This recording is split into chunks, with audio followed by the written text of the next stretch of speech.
Bom, gente, bom dia, boa tarde ou boa noite. E vamos aí à nossa primeira aula de inglês, primeira aula remota de inglês. E o assunto é o Simple Past. Esse assunto nós já vimos ele, porém nós vamos fazer uma pequena revisão. Quando é que eu utilizo o Simple Past? Ele é usado para falar de ações que já ocorreram, ou seja, que começaram e terminaram no passado. Em outras palavras, ele é o pretérito. Verbo regular.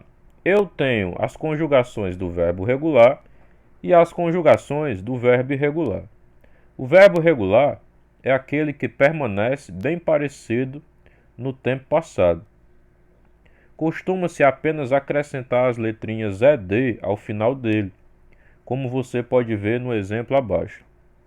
Então veja bem, no verbo work, no verbo talk e no verbo watch, para eu passar esses verbos para o passado, o que eu preciso fazer? Apenas acrescentar as letrinhas ED.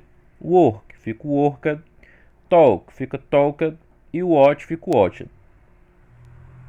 Se o verbo já terminar com a letra E, basta apenas acrescentar a letra D. Love, eu apenas acrescentei o D. Smile, eu apenas acrescentei o D. E like, eu apenas acrescentei o D. Caso o verbo termine com uma consoante mais a letra Y, substitua o Y por IED. Mas, se antes do Y houver uma vogal, essa substituição não é necessária e você simplesmente acrescenta o ED. Veja essa diferença nos exemplos abaixo. No primeiro verbo aí, study, veja que antes do Y eu tenho uma consoante.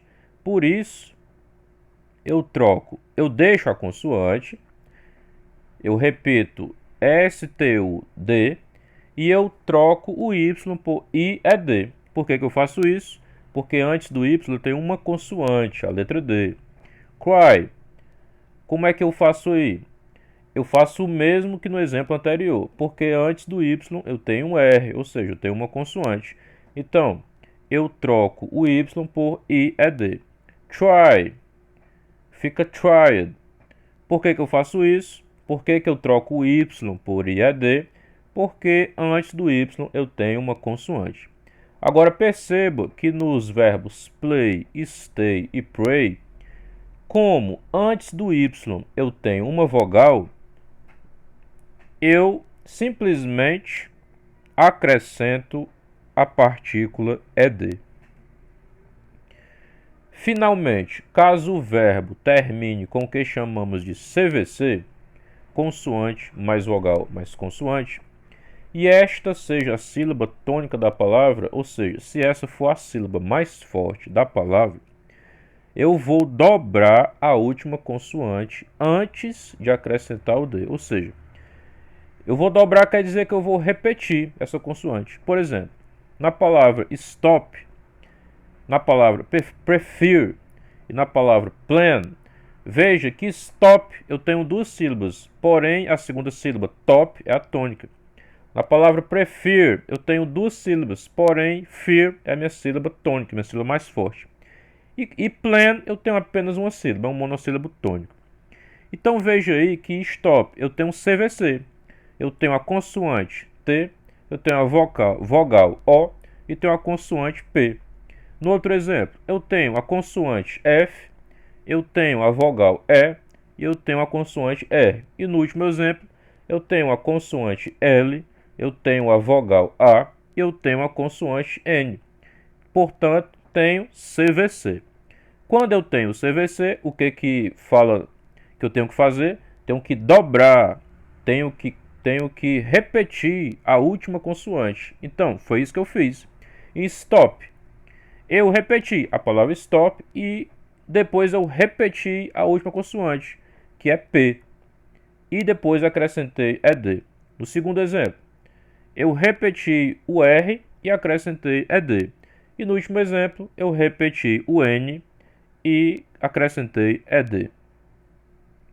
É importante notar esse detalhe da sílaba tônica, porque se o início da palavra é que for a parte mais forte, a regra anterior não se aplica. Nos verbos abaixo, visit, vi, é minha sílaba mais forte, não é a última. No verbo listen, lis, é a minha sílaba mais forte, não é a última. E no verbo open, o é minha sílaba mais forte.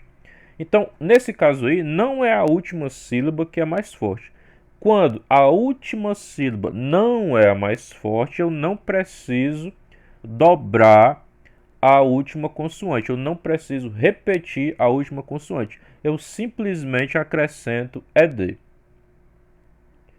Essas regras que a gente acabou de ver são as regras do verbo regular, certo? O verbo irregular é aquele que não segue as regras que nós acabamos de ver. O passado deste verbo é bem diferente. Por exemplo, no verbo to do, para passar para o passado, fica did. Go fica went. Have fica had. Become fica become. Get fica got. Know fica knew. Teach fica taught.